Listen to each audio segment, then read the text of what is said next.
اب میں بلانا چاہوں گا ہماری اسکول کی 8th کلاس کی student Laiba Iqbal. Assalamu alaikum. My name is Laiba. My father name is Muhammad Iqbal. I am a student 8th class. Global Public School Manna Madra.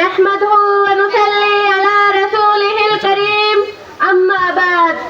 أعوذ بالله من الشيطان الرجيم. بسم الله الرحمن الرحيم. إن ينصركم الله فلا غالب لكم. صدق الله العظيم. معزز سامعین حضرات، آج اس تقریب یوم جمہوریہ میں میرا موضوع سخن ہے ہم اس ملک کے حصے دار ہیں، کرایہ دار نہیں.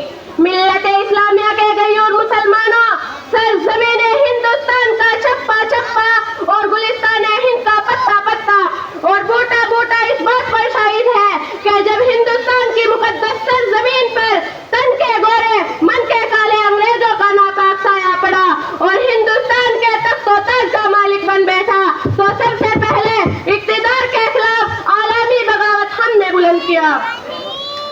راستے کی غربت و دوری نیز راہوں کے خطرات سے بے فکر ہو کر ہم نے اس ملک کی آزادی کی تلاش میں پھانسی کے پھندوں کو چوما. تو کبھی ہم نے اس ملک کی آزادی کی تلاش میں اپنے جسم کو لہو لہان کروایا، آگ کے انگاروں میں جانا پسند کیا. تو کبھی ہم نے اس ملک کی آزادی کے لیے اپنے جسم کو لہو لہان کروایا. ساتھیوں، اس طرح صدیوں کی غلامی کے بعد ہماری قربانیوں کی بدولت ہمارا ملک ہندوستان انگریزی اقتدار سے آزاد ہوا. انگریزی اقتدار سے آزاد ہوا. تو کبھی مظفر نگر میں ہماری ماں بہنوں کے عصمت کے ساتھ کھیلا جاتا ہے، تو کبھی گجرات میں ہمارے چھوٹے چھوٹے معصوم بچوں کو گاجر اور مولی کی طرح کاٹ کر پھینک دیا جاتا ہے. مساجد کو مسمار کیا جاتا ہے، مکاتب پر شک کی نظر ڈالی جاتی ہے. حد تو یہ ہو گئی ہے کہ مداخلات کی جا رہی ہے، کبھی آذان کے خلاف پابندی تو کبھی طلاق ثلاثہ پر آواز اٹھائی جا رہی ہے. ارے یاد رکھو فرقہ پرست طاقتوں، اتحاد کے دشمنوں، سیکولرزم کے نام پر اپنی روٹیاں سینکنے والوں، کان کھول کر سن لو، جب تک اس دھرتی پہ ایک ایک کلمے پڑھنے والا زندہ رہے گا، خدا کی قسم اپنی شریعت پر عمل کرتا رہے گا. ہم کل بھی عمل کرتے تھے، آج بھی عمل کرتے ہیں اور روز قیامت تک عمل کرتے رہیں گے. ہم کل بھی اپنی آزادی کے لیے سولی پر چڑھتے تھے، آج بھی چڑھ سکتے ہیں. توپوں اور ٹینکوں کا مقابلہ ہم آج بھی کر سکتے ہیں.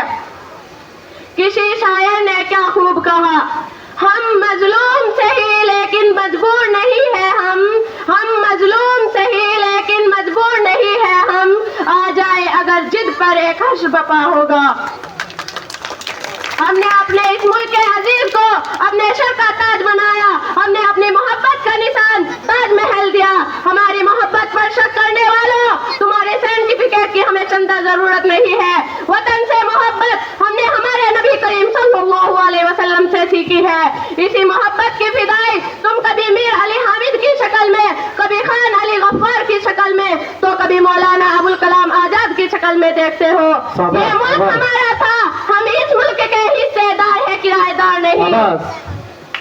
عزیزان ملت، یہ جو لوگ سازشیں رچ رہے ہیں کہ مسلمان اس ملک سے محبت نہیں کرتے، میں ایسے فرقہ پرست طاقتوں کو یاد دلانا چاہتی ہوں کہ کیا آپ بھول گئے ہیں کہ مولانا ابوالکلام آزاد نے کیا کہا تھا. مولانا ابوالکلام آزاد نے 1923 کے جلسے میں مخاطب کر کے فرمایا تھا کہ اگر کوئی بڑے سے بڑا شخص بھی آ کر کہنے لگے اے ابوالکلام ہندوستان کو آزادی کل مل جائے گی، شرط یہ ہے کہ تم ہندو مسلم کی محبت پر پریم اور اتحاد کی باتیں کرنی چھوڑ دو.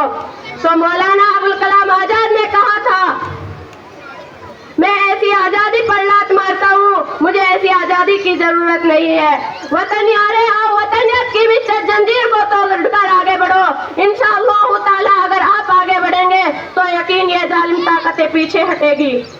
کسی شاعر نے کیا خوب کہا، سرفروشی کی تمنا اب ہمارے دل میں ہے، سرفروشی کی تمنا اب ہمارے دل میں ہے، دیکھنا ہے زور کتنا بازوئے قاتل میں ہے.